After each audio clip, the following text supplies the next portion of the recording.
On Monday, this time Monday, we did get into something I'll review quickly in terms of this is the portion of the class, the mid part of the class that really goes into the transition from antitrust law to labor law, the two primary laws, if you will, of sports law. And what we're always trying to figure out in sports law is whether it's college, pro, even high school, Olympic, amateur, what is the right balance between the governing body slash owners slash commissioner slash management and then the product. And I always refer to the athletes as the product because no one pays to see or turns on the TV to see management, right? You don't turn on to see general managers. You don't turn on to see the Olympic Committee. You turn on to see the athletes. And my whole life has been around athletes, and I just see what they are, which is the product. They are the product. So how do you split that? There's two ways to talk about this. From a business point of view, which is what I do a lot in media, which is how much money coming into all this goes to each side. Okay, so sports bring in a lot of money. People want to watch sports. We live in a society where people care a lot about sports. It's something that draws people.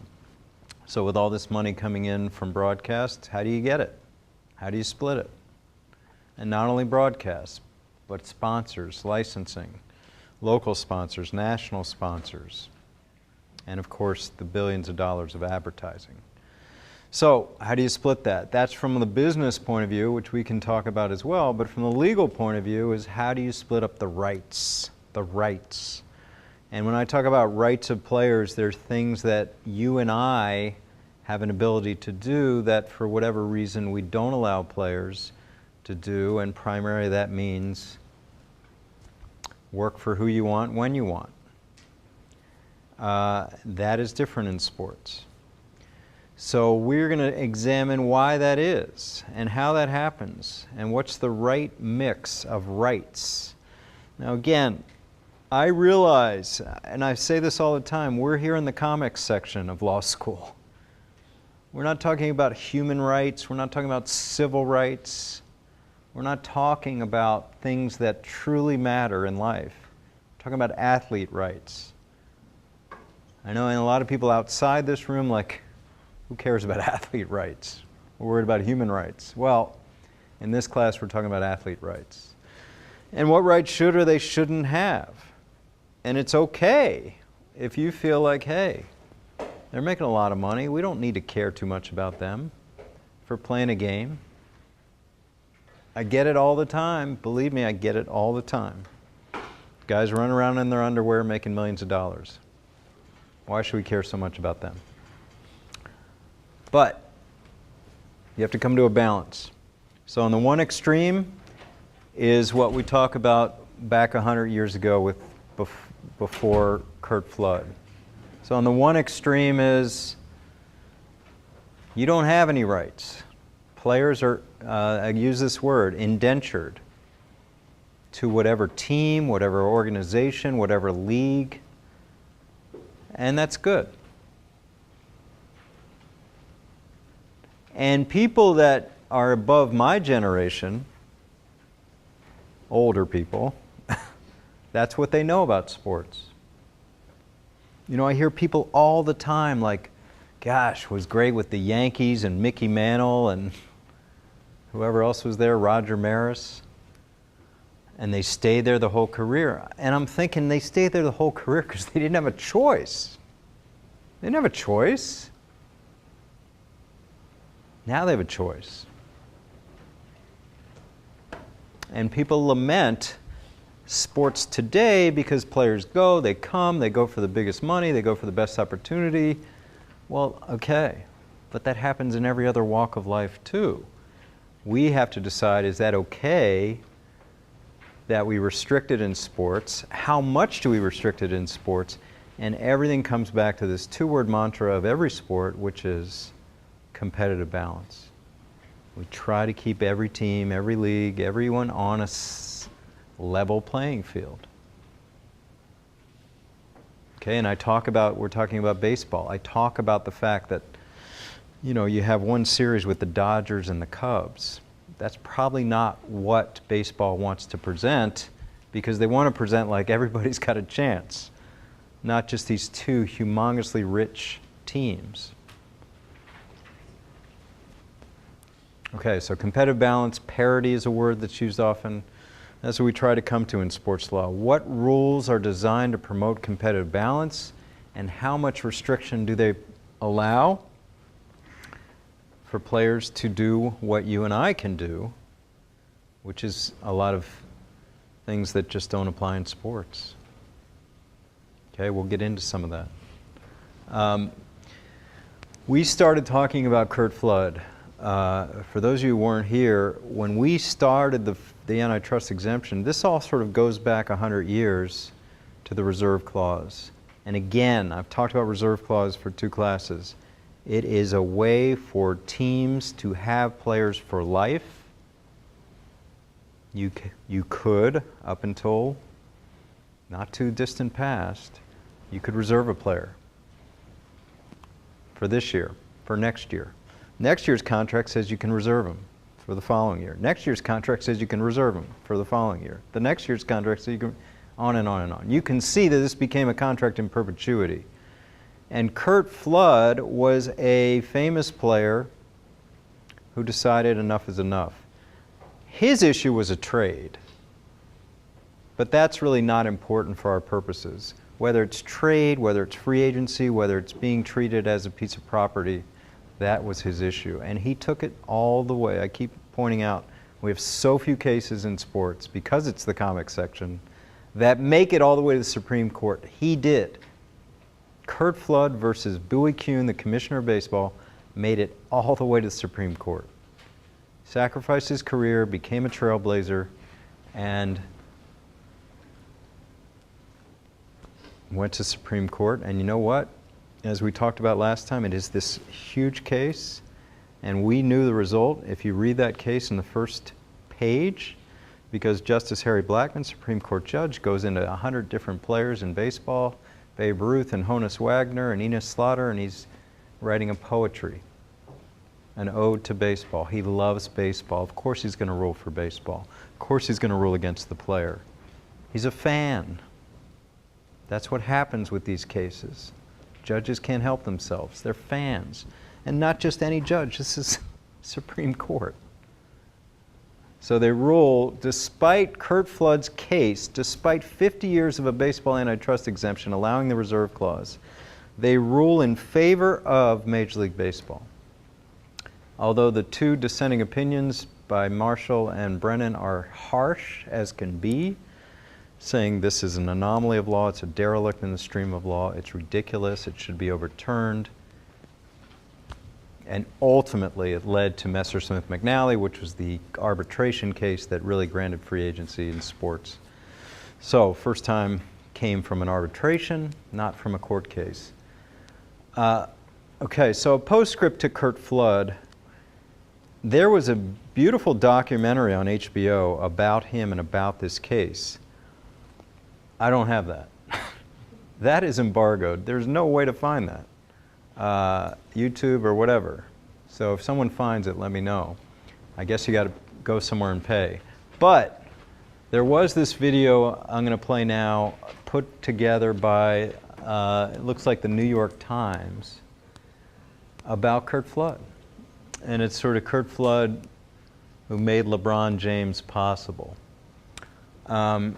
And you can sort of infer what that means. When we look back on sports law, these pioneers that allow for others to do better than them, one name is going to be Curt Flood. Any comments about that? I mean, I think it explains the impact. And what also explains it's not easy doing what he did. I mean, again, anyone think of other athletes when they watch this? Any other, they think of similar situations?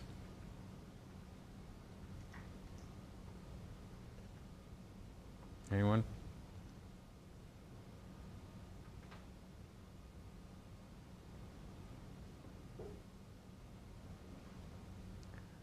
Yeah, I mean, it's sacrificing individual for the greater good.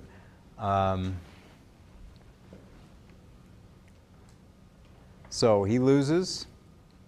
His career's basically over. Plays 12 games for the Senators, but that's it. But change happens later. Change happens in the arbitration I mentioned, the Messersmith-McNally case. Change happens in the NBA. Change happens with a Curt Flood Act under the Clinton administration. You see that their picture with them.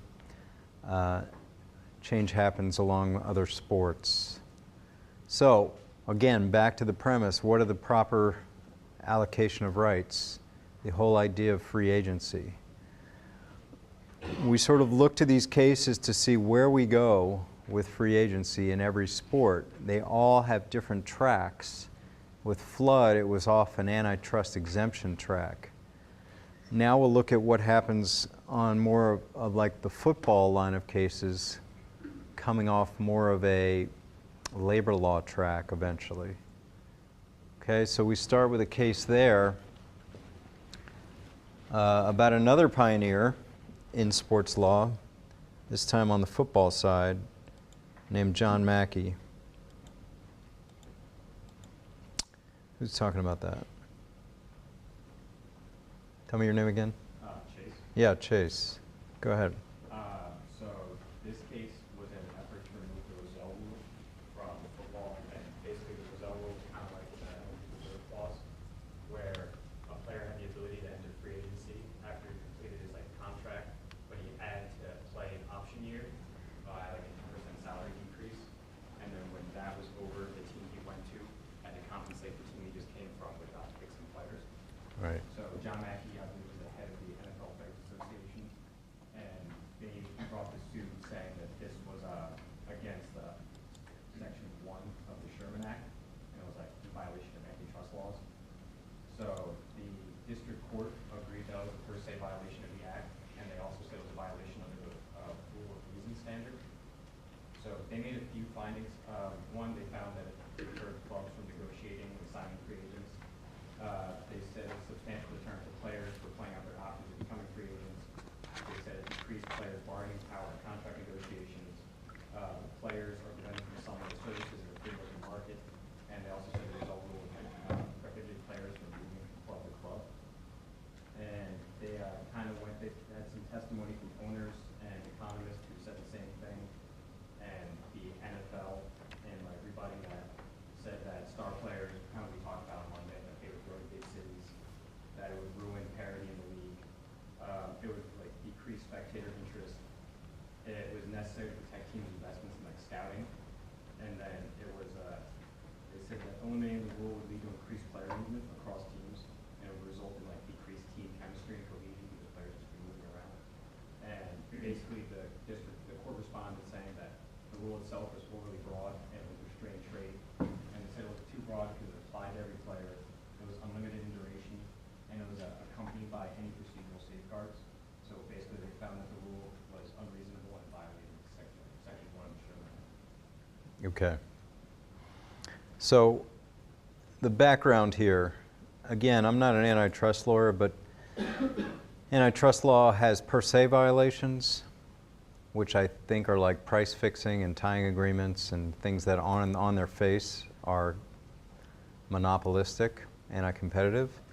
And then the more rational, or I guess the more reasonable part of antitrust law analysis is rule of reason. Balancing act, do the anti-competitive restrictions outweigh the pro-competitive benefits?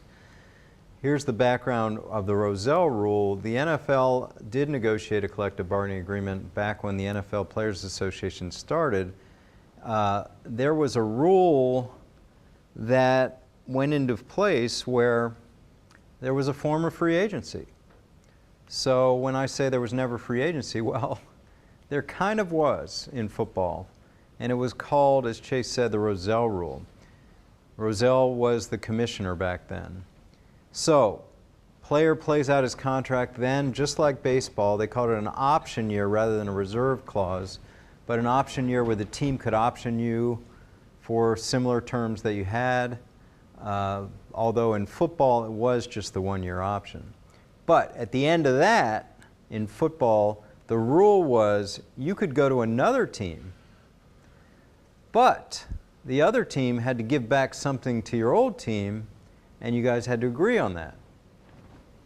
And if you didn't agree on that, Rozelle, the commissioner, would step in and he would decide. So the Rozelle rule is basically the commissioner decides if you can't agree on compensation for a free agent to go one place, he decides. Well, what was the net effect of that? Anyone? The net effect was there was no free agency. Teams could never agree, and they didn't want to leave it in the hands of the commissioner. So players never moved. In other words, the former free agency in the National Football League was not free agency during the Rozelle Rule era. So Mackey is a tight end with the Baltimore Colts. He's president of the Players Association. He's another one of these pioneers that sacrifices his own career for the greater good. He sues on behalf of all players about the Rozelle Rule. And there are two ways to look at this. What Chase talked about, looking at it from the antitrust point of view. Okay, so antitrust law says it's anti-competitive. What are the restraints? What are the ways that it could be more pro-competitive? And as he listed, it could be shorter in duration. There could be more rules. Even the Mackey court talks about ways that it would do things if it were football league. Judges kind of imposing their general manager fantasy football thoughts on this case. That's the antitrust analysis. It's not a per se violation, but if you balance the pro-competitive benefits of the Rozelle Rule, which of course are always competitive balance, keeping players on their own teams, not having the league be a bunch of super teams, with the anti-competitive restraints, which are basically indenturing players to their teams, like the reserve clause, the option year, etc., the court ruled a win for antitrust, a win for Mackey, a win for the players. Okay? Like it says there, it violated antitrust. The restraint was not justified by legitimate business purpose. Even though the purpose was competitive balance, it was more restrictive than necessary.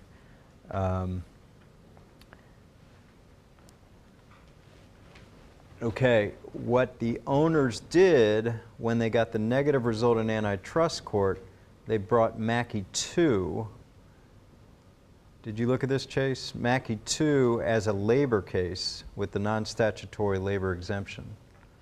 No, I couldn't find that. Okay. So Mackey 2 becomes, what about the non-statutory labor exemption? And the non-statutory labor exemption is this.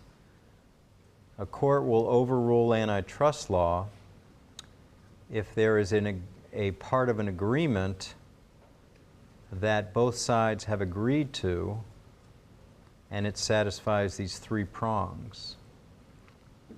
A mandatory subject to bargaining, affects only the parties to the collective bargaining relationship, and the product of bona fide arm's length bargaining. Okay, so stay with me here. We're moving from antitrust to labor. We're seeing that in antitrust court, something that's anti-competitive is going to get thrown out. Unless, and this is where Mackey transitions to Mackey 2, which is labor, unless there's something that was agreed to in bargaining that trumps, sorry that word, but it works here. What's the other word for it? I don't know. Overcomes? Antitrust law. And the reason it does is because the parties have agreed to it. Okay, so now we have the non-statutory, that means it's not a law, like Antitrust Sherman Act, non-statutory labor exemption. Here's the public policy behind this, and those of you who've taken labor law know this. We live in a society that's dockets are backed up forever, right? Court cases don't go to court for 2 years, 3 years. The judges are too busy, the clerks are too busy, the courts are too busy. what a better way to unclog the courts that anything's agreed to in a private negotiation doesn't reach the courts. Okay, this is exactly what was litigated with Tom Brady, exactly what has been litigated with all these cases. This should not be in court because you have a private labor agreement between the union and the league. It should be kept out of court. This is the policy behind the statutory labor exemption. You see, you have an employer group, in this case, National Football League owners, and an employee group, in this case, National Football League players, agreeing to a set of rules, a document that governs the sport that we start talking about a lot here, called a CBA, Collective Bargaining Agreement. If that CBA governs the area that's under dispute, why should a court get involved? Thus, this non-statutory labor exemption. And through case law, we've come up with this three-pronged test. So here is like I'm a real professor. You've got black letter law here, like things in other classes you have, where you can look at this and say, yeah, if you satisfy these three prongs. So number one, is it the mandatory subject of bargaining? In this, what's the restraint we're looking at right now? Chase? Okay. It's a free agency restraint. It's called the Rozelle Rule. So we bring the Rozelle Rule under this microscope. Number one, does it only affect the parties to the bargaining relationship? Oh, that's number two. Let's answer that. Anyone?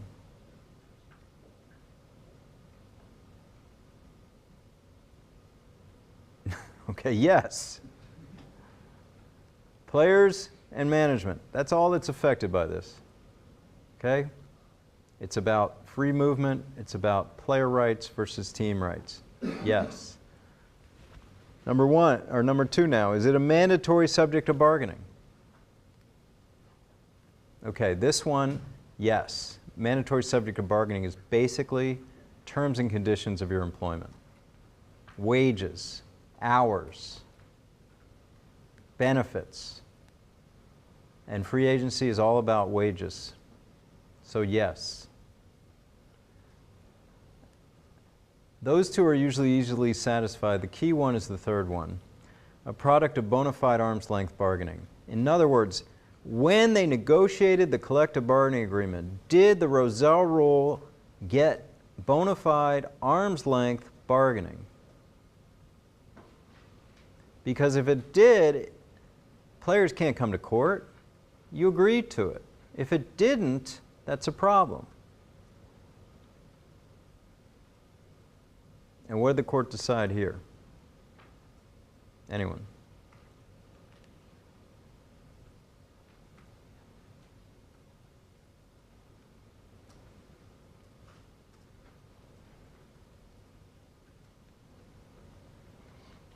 You guys know you're supposed to like read for class? The court decided no. This was not a product of arm's length bargaining. In other words, the NFL unilaterally imposed the Rozelle Rule, somehow, some way got it in the agreement without the players really agreeing to it. So, in the Mackey case, Mackey's a winner on both fronts, on the antitrust front, on the labor front.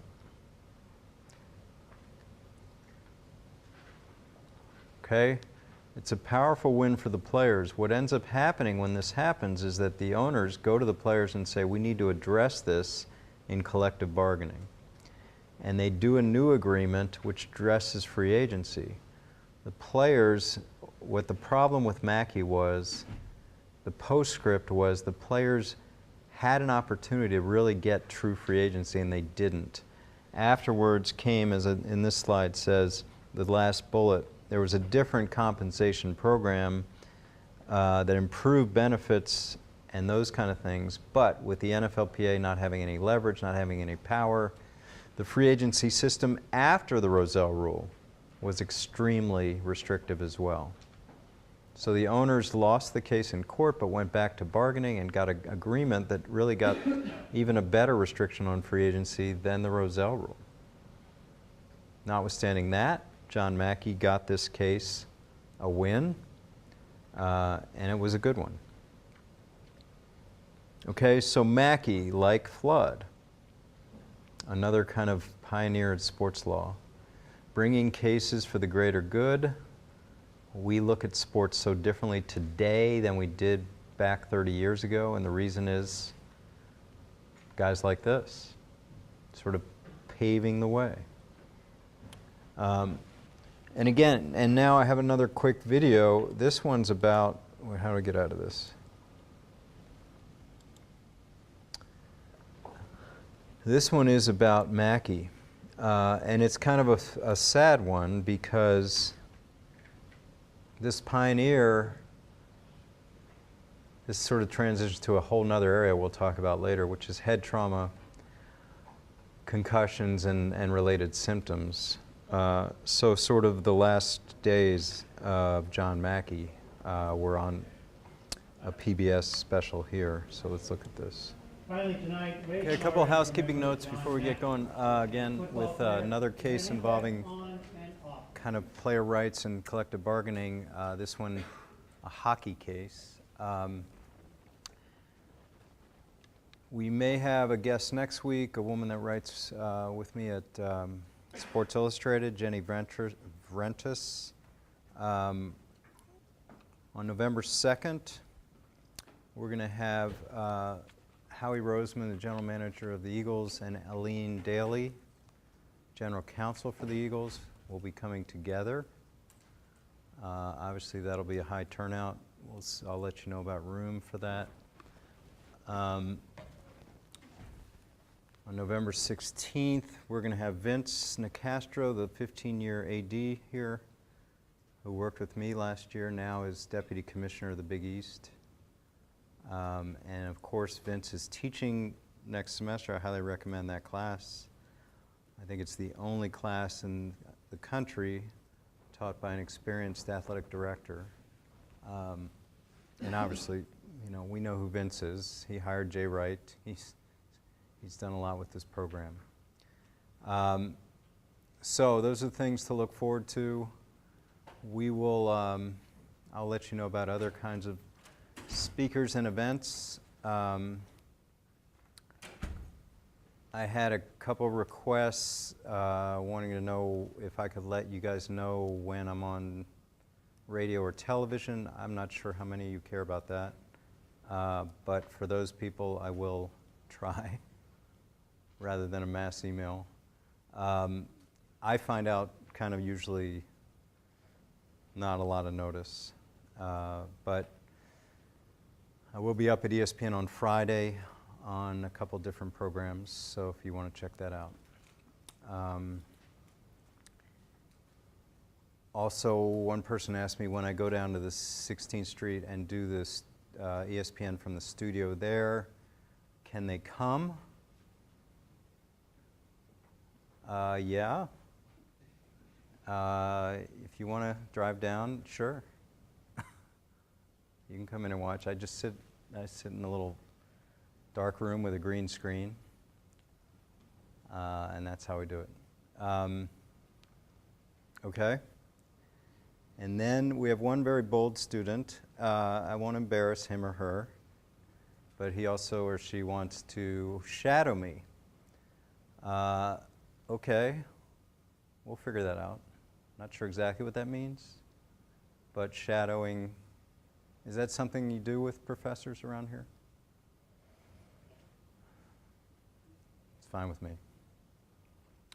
But we'll figure that out, okay? Any questions about anything?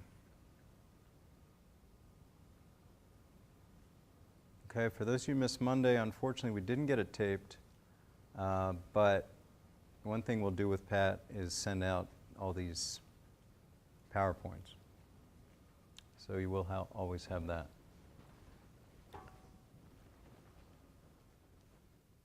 Okay? Terrence, you want to say anything more about that game?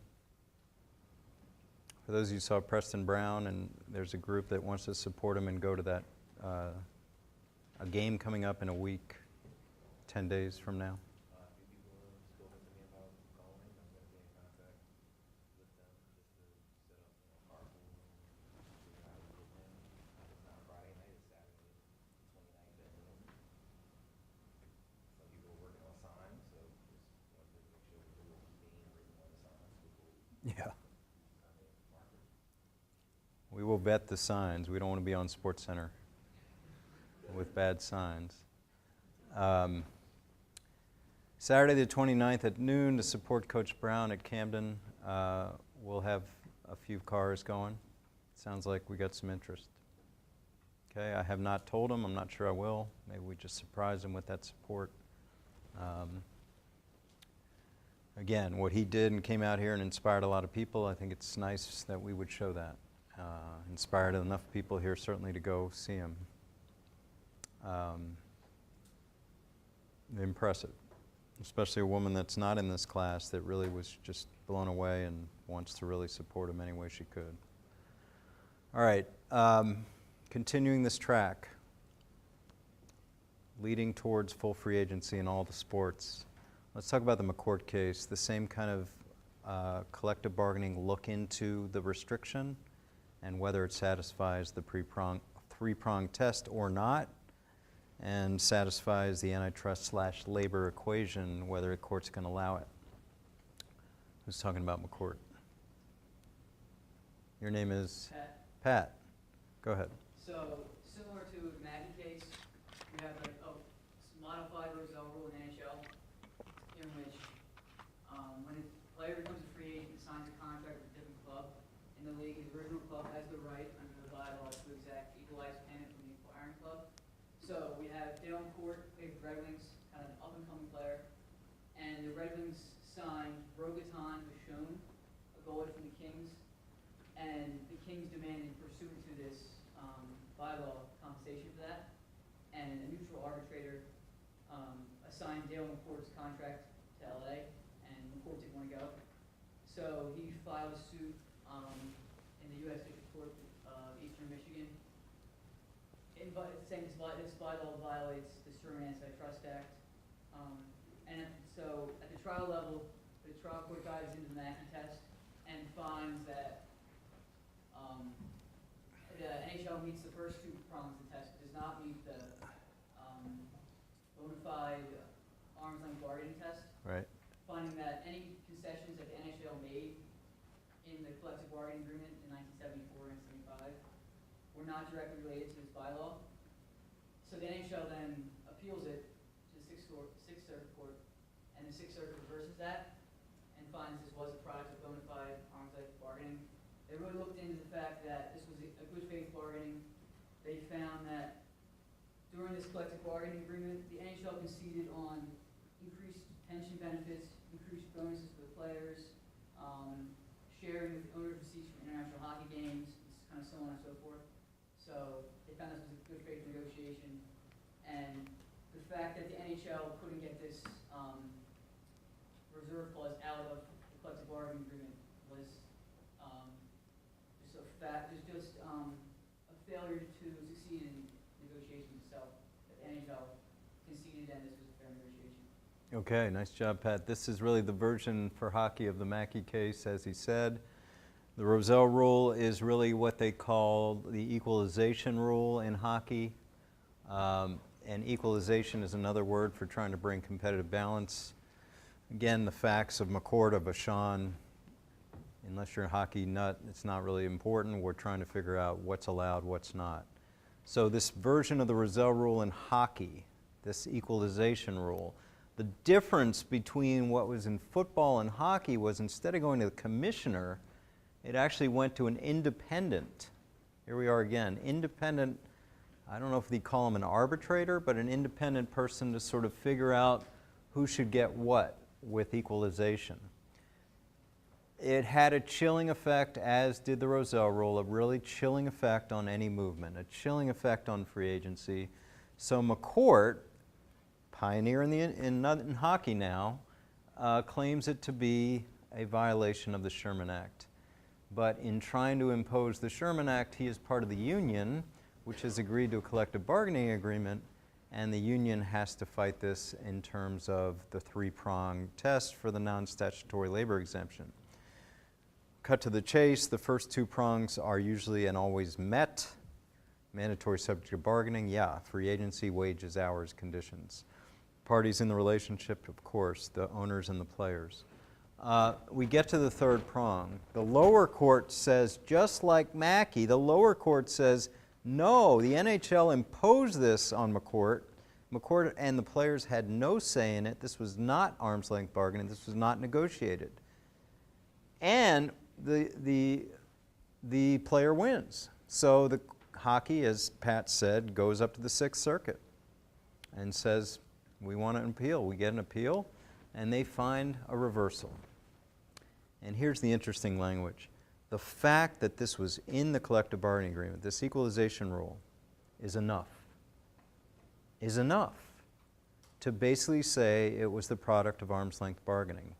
Why? Because the court is going to assume, like Pat said, they got other things. The union, they got other things. They got minimum salaries, they got better benefits, they got a higher pension.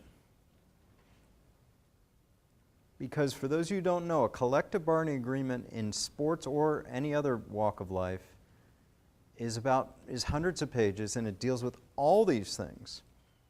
Now, from my point of view, working as an agent, working as a team executive, you only focus on like a section of the collective bargaining agreement. That's really what's important for you. But all this other stuff is in there too. So this court is saying, well, you got all the other stuff. And it is a sweeping opinion for management here, because the impact of this case is basically saying if it's in there, you're stuck with it. Now, think about the bargaining history. The NHL could have said, we are not moving on this issue. We are not even negotiating on it. You're taking this. Even with that, a court like this, Sixth Circuit, would say, doesn't matter, because you signed off. You signed the collective bargaining agreement. We don't want to clog up courts with these things. You have an employee group, the NHL players, an employer group, the NHL owners. They've agreed on this. Equalization rule is in it. McCourt, you lose. Big decision for management, because now you're basically saying, as long as you sign off on that agreement, it doesn't matter that they imposed it on you. They assume that you got other things in return. So think about any negotiation. Think about your personal negotiations. Sometimes you just want things so bad, you'll give up other things to get it. And a key to negotiations, for those of you who need, who get involved with negotiations, is obviously prioritize. Prioritize. What is really important to you? What is something you have to walk away with? What is non-negotiable? What is something that you just can't come out of there and say, I didn't get it? Okay, so they assume it's in there.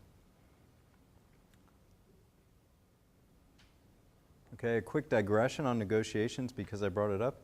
When I've negotiated, like for the Packers or the Eagles, when I went into negotiations and I knew that our team, the coach, the general manager, the president, me, all said we are at this level with this player and we're not going above it. And if we lose him because of that, we're cool. We're cool. Those were easy negotiations, because you could be firm, you could be aggressive, you could be firm. That's the best word. That this is where we are. This is where we feel that we should be with this player. This is where we feel the value is. And we're not going to go higher.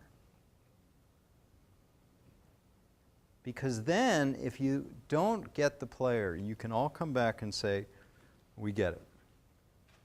We're on the same page. Now, where things get squirrely is you have a negotiation like that and somebody really wants the player. And they want to get emotional, and they want to go past your long-range, long thought-out plan of attack with this negotiation. That gets frustrating as a negotiator, because I want to sit people down and say, no, wait a minute, we agreed. But you get into a negotiation, you get another team interested, you get into the chase, you get into winning, you get into competition with another team, the price goes up, you get emotional, and you want to win. And sometimes you do win, and then you're kicking yourself like, what did we just do? We paid way too much, it's going to hurt us down the road, it's not going to allow us to do other things. So the easiest negotiations were ones where we all agreed, we want this player, but only at a certain price, and we're going to walk away. The most powerful words in a negotiation are, I'm going to walk away. It's like the used car salesman, right?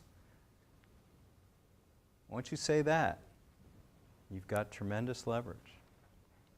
So, the tough negotiations are the ones where whoever that power broker is in the organization, and you can apply this beyond sports, you know in your heart of hearts that you cannot come back without delivering the product. You just can't. You just can't. So how do you go into that negotiation? I mean, you've got to try to be a good negotiator. You've got to try to be firm. You've got to try to be somewhat holding your ground. But if you know, you can't go back and say he wanted too much money. You just can't. That is stressful. Because we're all have self-esteem. We all have self-worth. We want to do the best job possible. But we know at the end of the day, we can't come into the boss's office and say, nah, they went somewhere else.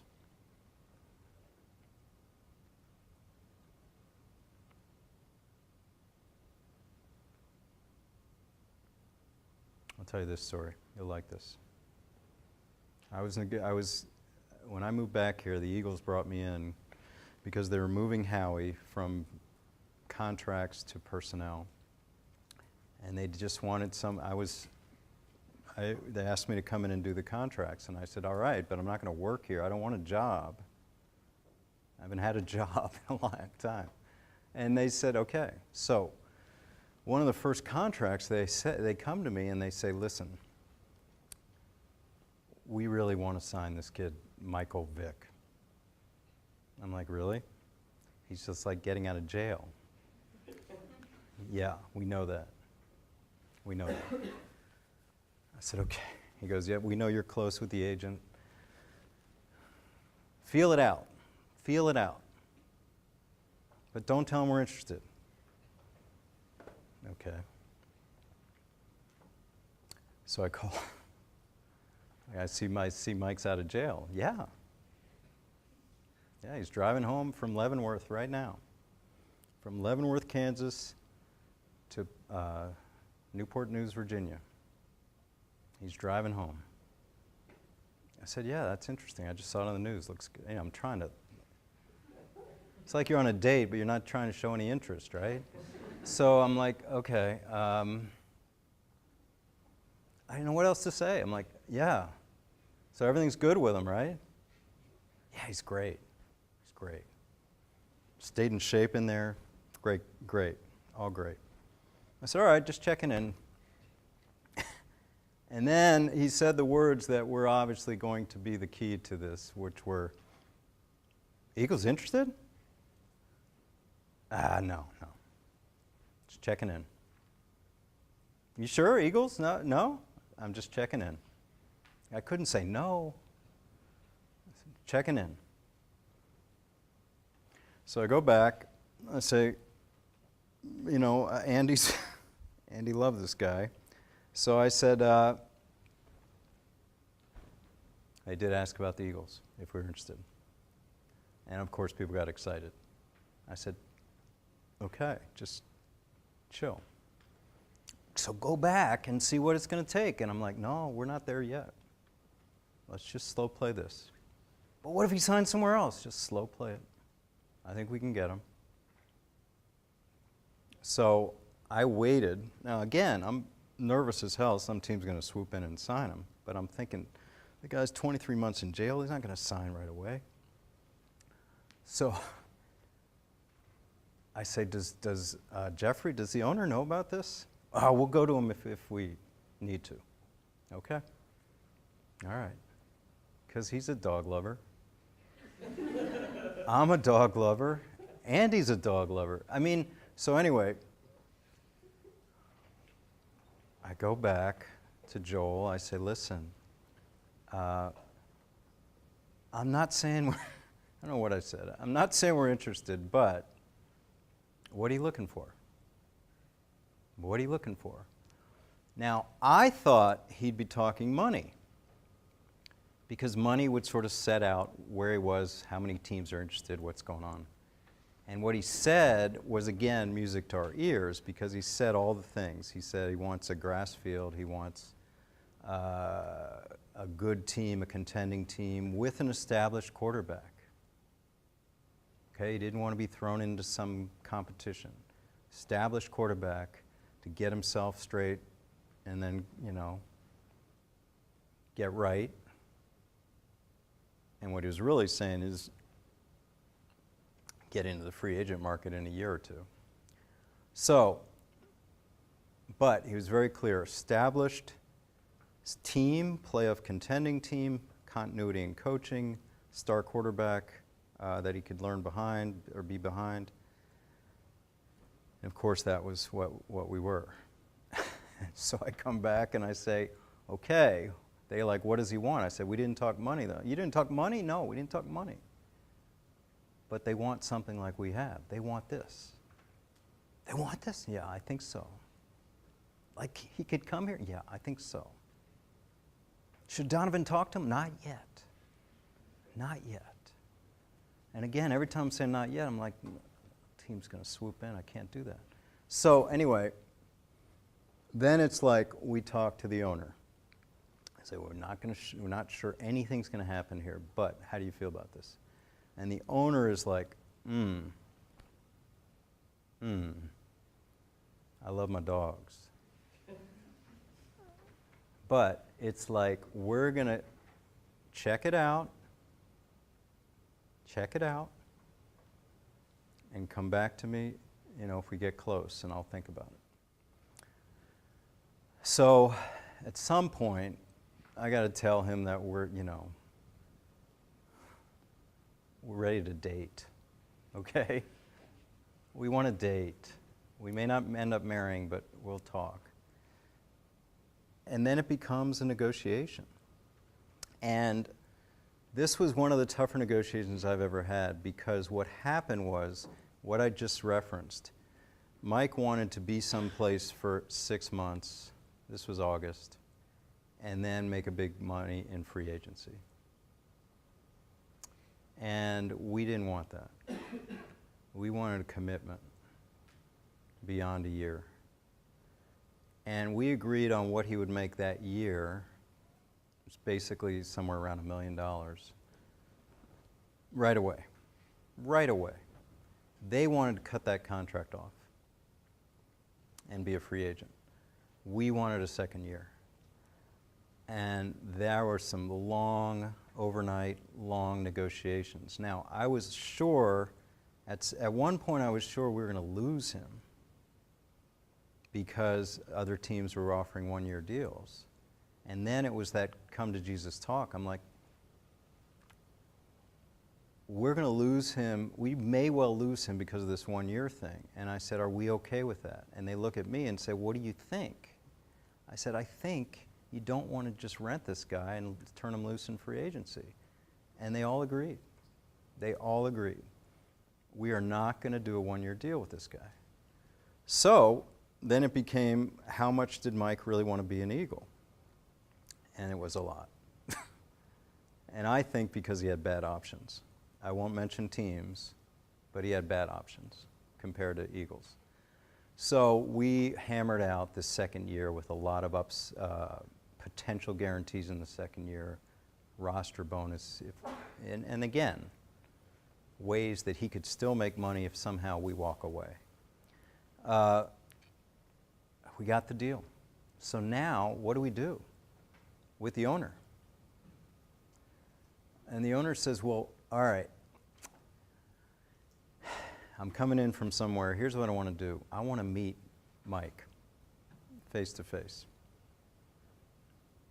I want to meet him. I want to talk to him man to man.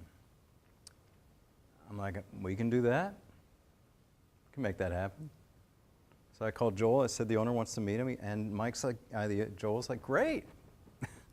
Okay, so this time in the mainline suburbs here at whatever, 4 o'clock that next day. Okay, and he calls me, he says, Mike, he's really excited. They're going to leave at like 7 in the morning. I said, first of all, who's they?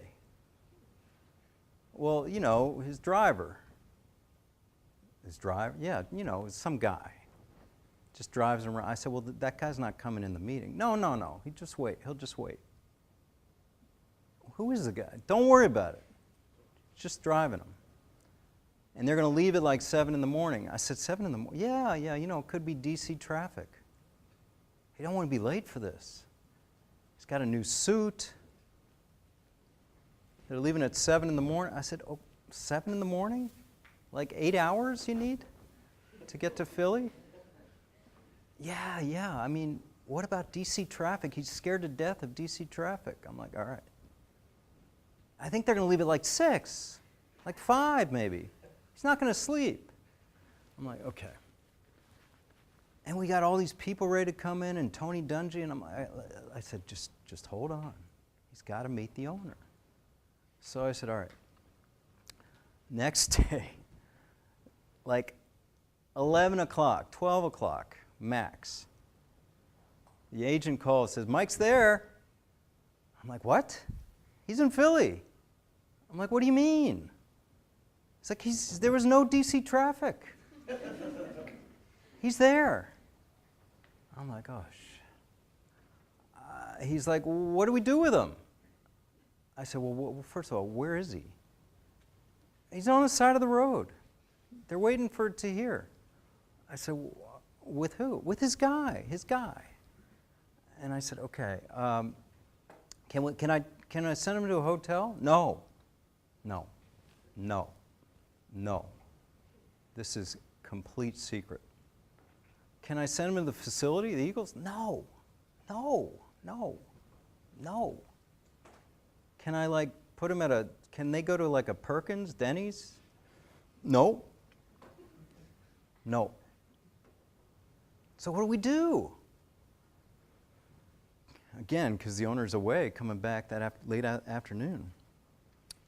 I said, okay, what are we going to do here? So I said, okay. I said, hold on. Call my wife. I said, what are you doing? Nothing. Can you host Mike Vick for a few hours? She's like, what? Can you just like chill with him for a couple hours?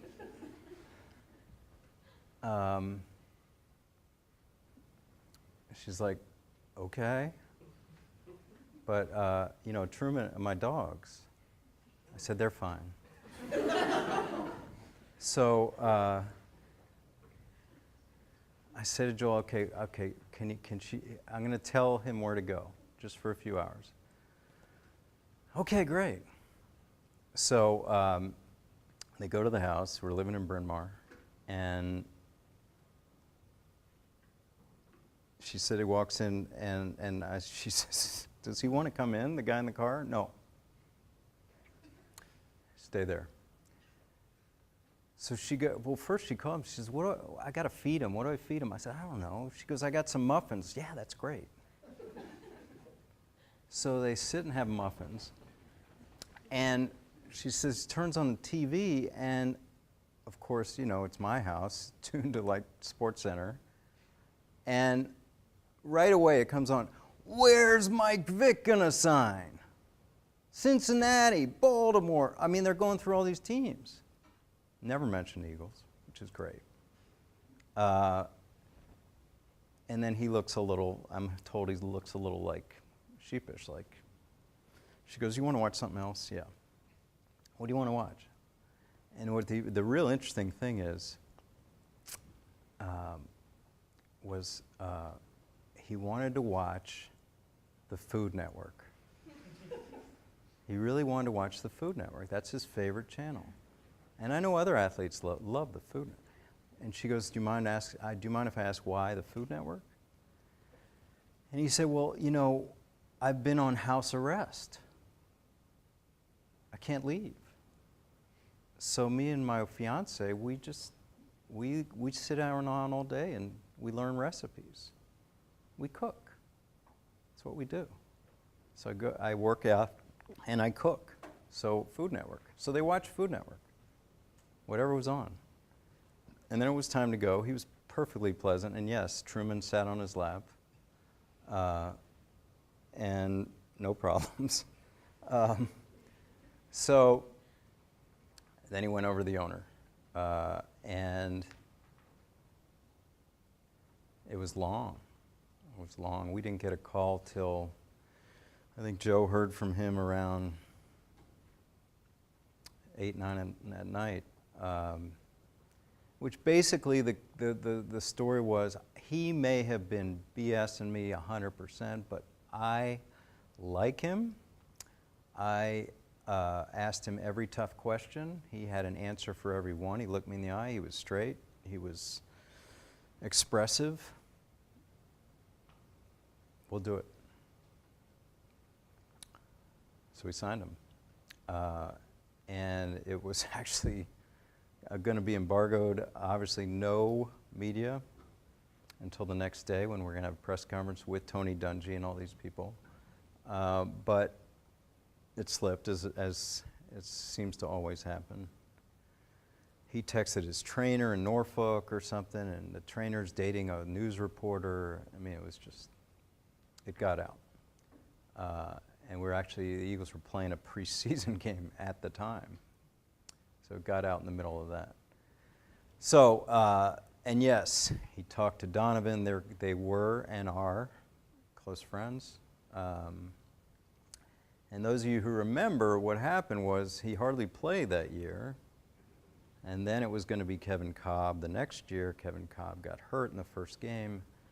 Mike came in on the second year of that deal, which was what we desperately wanted, had an incredible season, was an MVP candidate, and then used that to get a huge free agent deal with the Eagles. That was his goal to begin with. So it really worked out. I guess the postscript on Mike, you know, I've been around a lot of athletes. I've been around a lot of situations. When he walked through that locker room, that first day or second day, I've never seen a player reaction like that in my life. It was really like genuflecting. Because those guys, now we're talking about 2010, those guys knew the Mike Vick of 2005, 6, 7, who was like the best player in football, who was the most electric player in football. And you could just hear the energy around that place, like, we got Vick. Like, he was the most exciting player in football. And then, of course, he was in jail for 2 years. But this was something where he had such a reaction because of his charismatic play, because, frankly, a lot of guys felt he got railroaded. You know, you sort of heard this sort of Brett Favre, Peyton Manning, they wouldn't be in jail 2 years for dogfighting. And because Mike had a lot of he was kind of an electric guy. He had a magnetism. And we had Donovan, who was much more corporate. So the dichotomy was very clear there. And I guess the final part of that story is, I was just a consultant, but the sales and marketing teams at the Eagles were extremely upset because they didn't have an opportunity to prepare for what was going to happen. Backlash. people, sponsors, people weighing in. Why is this happening? Why are you signing a dog abuser? Why are you doing this? Threatening to pull out sponsorships, threatening to pull out season tickets. So all this stuff, they weren't upset we signed them, they were upset they didn't know, that they couldn't handle it. They couldn't be prepared for it. And we just had to keep saying, this had to be secret. The only way we were going to get them, we just wanted to keep this really secret. And again, the thing I always say about sports is that it is emotional. The day we signed, the first day he came out to practice, we had close to 100 picketers. But the thing about emotion, and I always tell this, especially with negotiations, emotion fades. No one can sustain it. It's just too hard. Your heart will go crazy. Second day, 50. Third day, 20. Fourth day, 10. Fifth day, 3. And after a week after we signed Mike, there was just that one lady all year long, every day, with signs of dead dogs. Now for her, it was a life's mission. But this is that whole thing with this emotion in sports, or emotion anywhere. You see it out there, you get upset, but you realize it's going to fade. Okay? It took 5 days. No one protested on Mike Vick, except that one lady. Now, those first 4 days were tough, because it's really an indictment of everything we were doing in signing him. But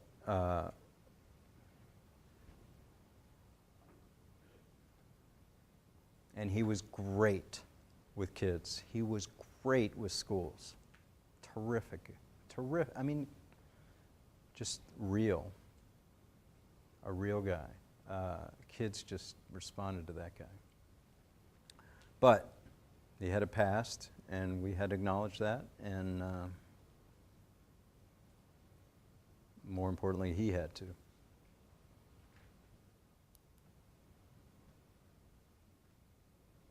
Okay?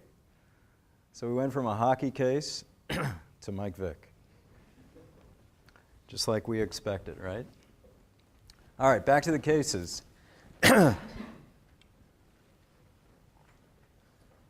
This is the interesting part of the class. We have a couple cases about the draft. Now, here's the thing about sports and the draft. I mention all the time, sports is different than real life. This is one of the major examples.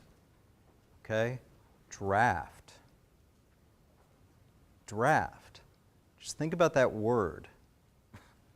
And think about that word in any other profession besides sports.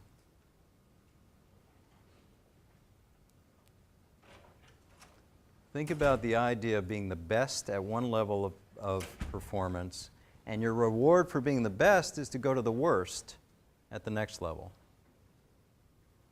Okay, so if you're the #1 lawyer in the country at law school, your reward is you get to go to Fayetteville, Arkansas. I'm sorry if anyone's from Fayetteville. To be their lawyer. If you're the #1 medical student in the country, you get to go to, I don't know, Paducah, Kentucky. Be a doctor there. My point with these examples is you understand how preposterous this is in other walks of life. But how many of you in your lifetime have thought about drafts in sports as being silly, of being an infringement on rights, and being a total anomaly in life? I mean, we don't have drafts in business. We don't have drafts in law, in medicine, in engineering. We would never think of that. We do in sports. Why? Why do we have drafts in sports? Anyone? Yeah. Competitive balance. Okay, that's the whole reason. We have this idea that if we give the worst teams the best players, everybody's getting better. It's this competitive balance. And those of us, all of us, my age, your age, have grown up with this. We just assume that's the way things are. This is the class where you start to think, wow, that is a little different. And maybe you're thinking that right now. That is a little different. I can't imagine that in any other business. Okay, what do you do when you get out of law school? You get a job offer, you go where you want to go. You don't go to the worst community. You don't go to someone who drafts you. You have choices. Okay, sports, we have drafts. And drafts have been challenged. They should, right? Everything we just talked about, you would think that would have a problem in court. Where a judge would look at you and say, wait a minute. Other people don't have to go through that. You shouldn't have to go through a draft. Okay, so we have some cases. First one is this Wood case. And then we have a much more modern case we'll talk about next with Maurice Claret. You may have heard of him. That is a real modern case about the draft, but this was the first. Leon Wood with the Philadelphia 76ers.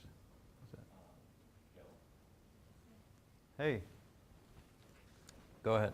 So, Leon Wood was coming out of college and had just gone to the Olympics and won a valuable player, and so the 76ers drafted him. And then, so his agent negotiated to kind of get him a deal with them. They couldn't come to an agreement. And so the 76ers came up with $75,000 for over 1 year.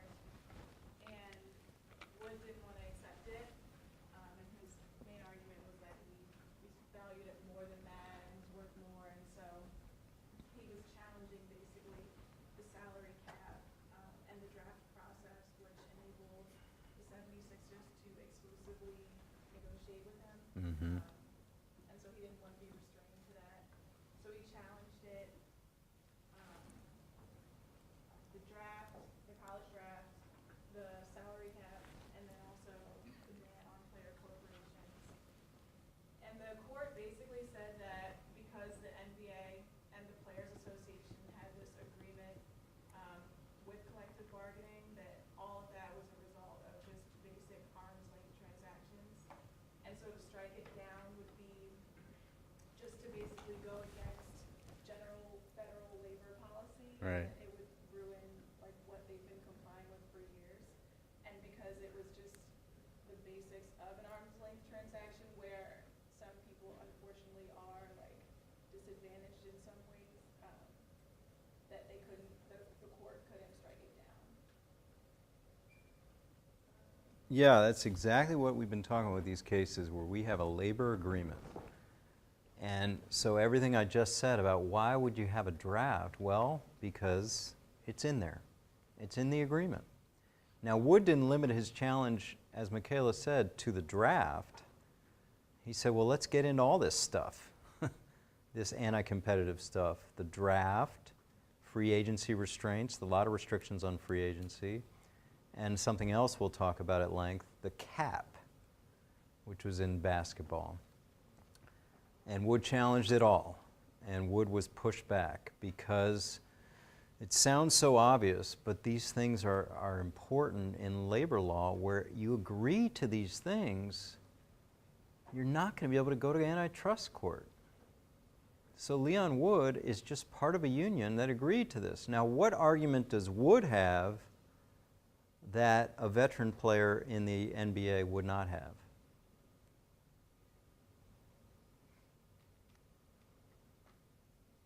What was Wood?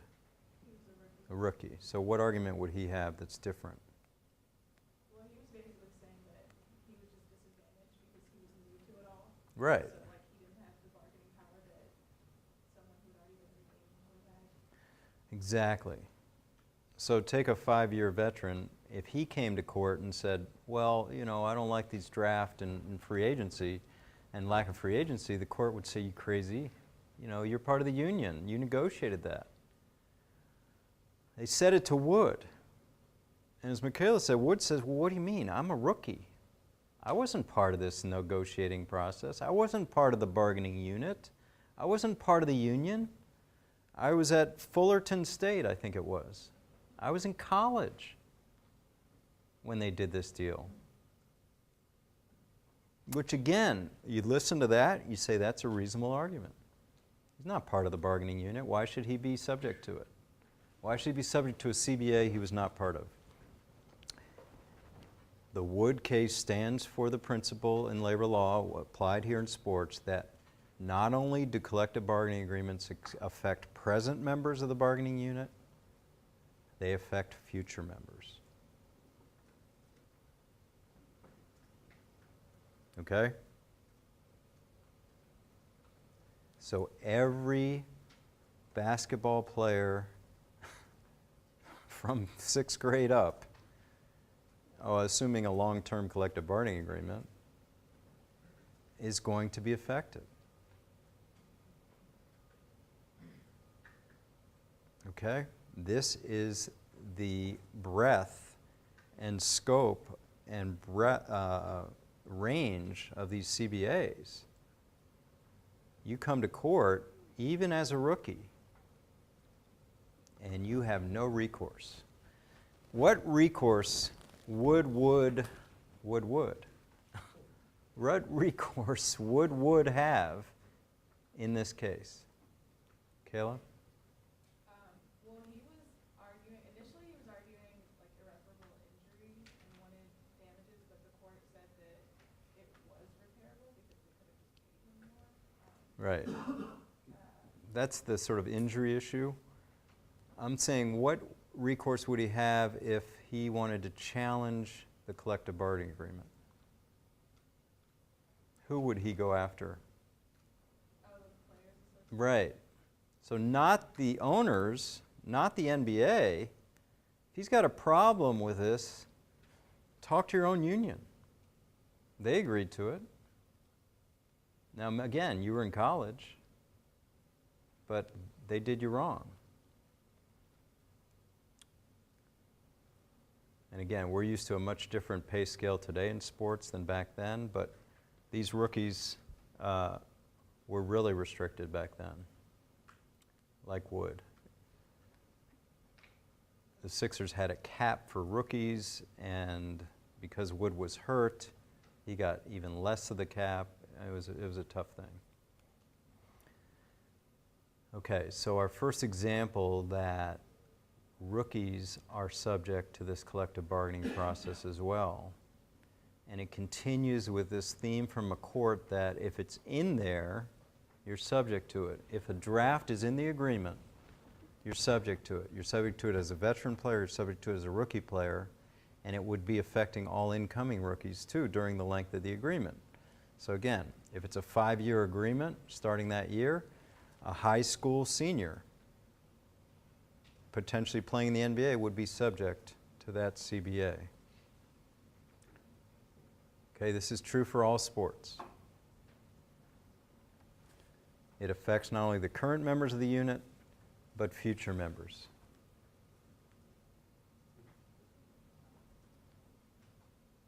Okay, any questions on that? Leon Wood went on to play for a number of teams. Do anyone know what Leon Wood is right now? He's an NBA ref. Seen him ref? A couple games.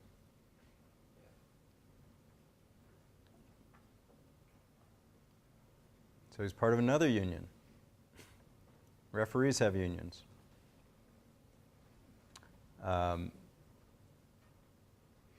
Again,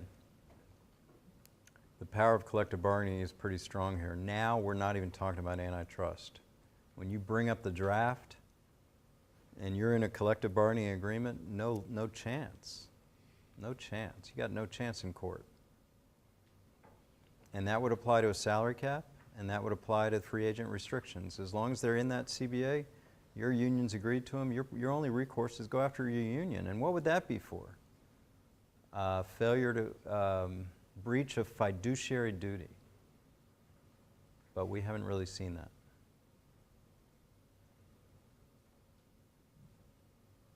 Okay.